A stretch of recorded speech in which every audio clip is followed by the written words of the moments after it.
Hello, and welcome to the MyBFF Business Leaders Podcast, your new secret weapon for business success.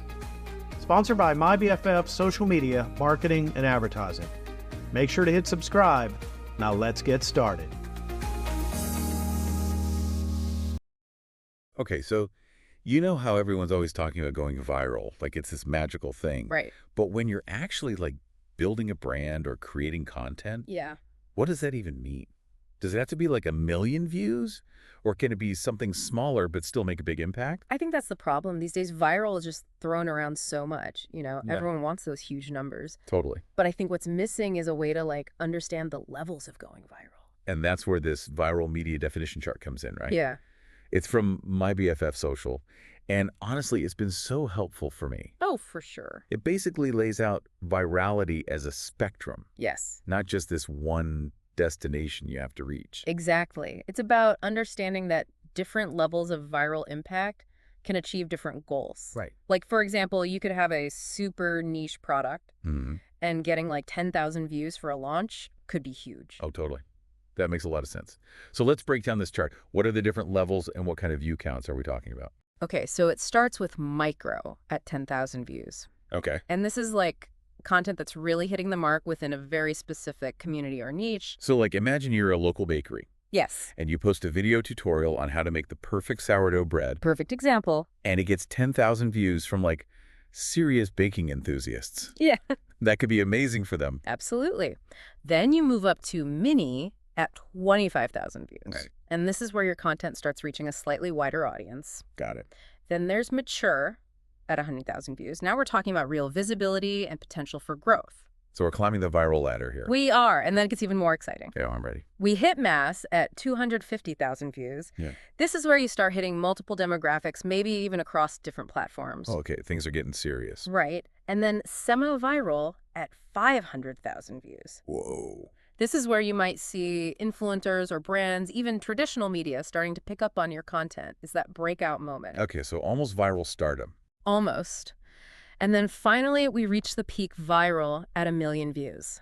The holy grail. Yeah, this is where content really breaks through to the mainstream. Wow. But the key takeaway from this whole chart is that every single one of those levels is significant. Right. It just depends on your goals. It's not always about chasing that million. I see what you mean. So before we had this chart, why was it even so hard to define what viral meant? Well, there are a few reasons. One is the platform factor. 1 million views on TikTok means something totally different than 1 million views on LinkedIn. Oh, yeah, for sure. Each platform has its own audience and its own algorithms that control what people see. It's like comparing a cat video on TikTok going viral to a thought leadership piece on LinkedIn. Exactly. They're just different worlds. Another reason is the speed at which things change online. Ugh, yes. What's viral today is old news tomorrow. Totally. It's hard to keep up even for the pros. But here's where it gets really interesting. Even within the same platform, those algorithms are constantly changing. Oh, gosh. So it's not even just about the views. It's about understanding how the platform itself decides what people see. So how do we even keep up with that? That's the million-dollar question. Right. We need to learn to understand what signals the algorithm is looking for. Are people watching your whole video, sharing it, commenting? These are the things that tell the algorithm, hey, this is good stuff. Show it to more people. So it's about the engagement those views create, not just the number itself. Got it. And then there's the wild card unpredictability. Oh, boy.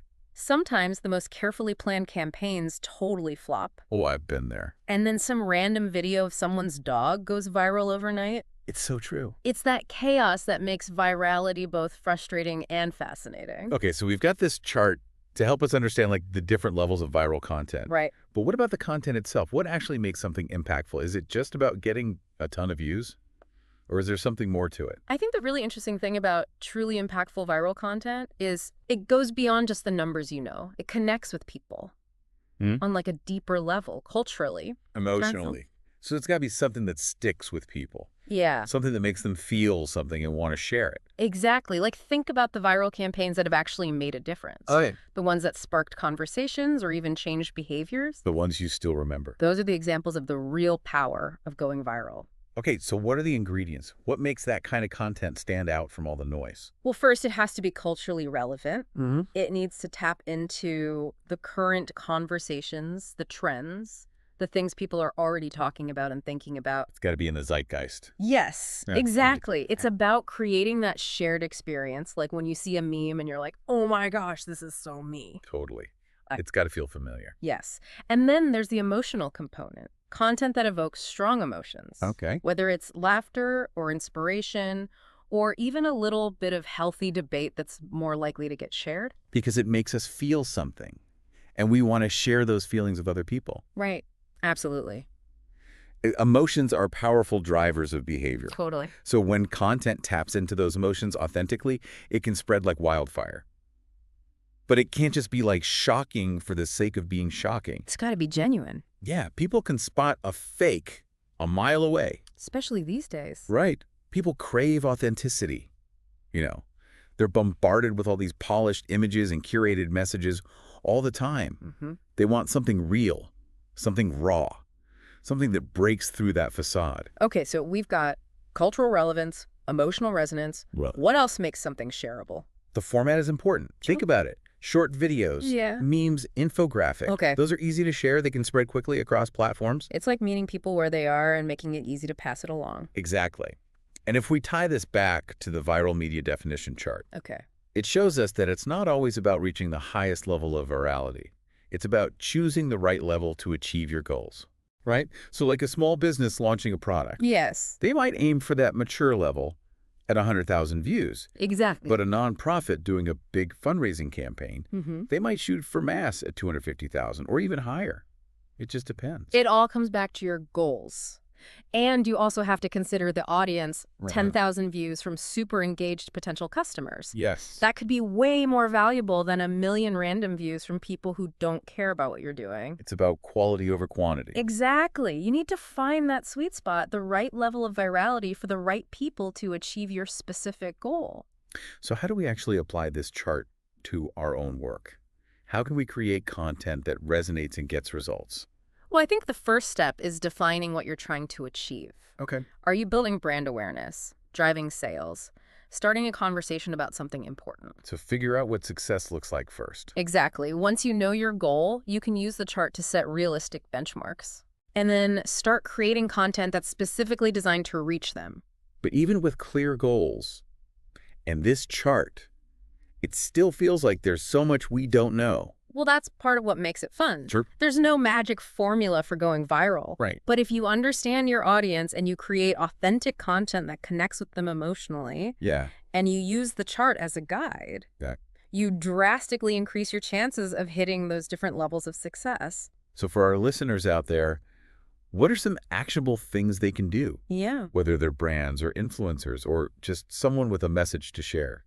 Okay, so we've talked about setting goals and using the chart, but how do we actually make something go viral? Well, if there was a magic button, we'd all be pushing it right. Oh, right. But one thing that definitely helps is understanding your target audience. Okay. Like really understanding them. What are they interested in? What platforms do they use? What kind of content do they actually respond to? It's like they say you have to know your audience, but online it feels even more important. It's crucial. And once you know them, you can create content specifically for them. Right. Speak their language, use their references, tap into their shared experiences. So if you're trying to reach Gen Z on TikTok, you can't use outdated slang or references. They won't get it. Exactly. And don't be afraid to experiment with different formats. We talked about short videos, memes, infographics. Yes. Those can help you reach a wider audience. Got to be easy for people to share. Exactly. But even with the perfect format and the right audience, something is still missing. What's that? Authenticity. People can smell a fake a mile away. That's so true. So create content that you're genuinely passionate about, something that reflects your values and your voice. Because that's what really connects with people. It's what makes you stand out from all the noise. So remember, going viral, it's not a one-time thing. Right. It's an ongoing process. Just keep creating great content, content that resonates with your audience, and you'll have more chances to hit those different levels of viral success over time. You build momentum. Exactly. And let's not forget the big picture, virality at its best. It's about making a difference. Okay. Sparking conversations, driving action, maybe even changing the world. That's a good point. Yeah. So as we wrap up this deep dive, what's the key takeaway you want listeners to remember? I think the viral media definition chart is a really powerful tool. It helps us understand and achieve viral success on our own terms. Right. It's not about chasing some arbitrary number of views. Yeah. It's about creating content that helps us reach our goals, connect with our audience, and make a real impact. It's about defining what viral means for you. Exactly. So I'll leave you with this. What kind of impact do you want to create? What conversation do you want to start? What change do you want to see in the world? That's a great question to think about. Thanks for joining us for this deep dive. Thanks for having me. And until next time, keep learning, keep creating, and keep pushing the boundaries of what's possible online.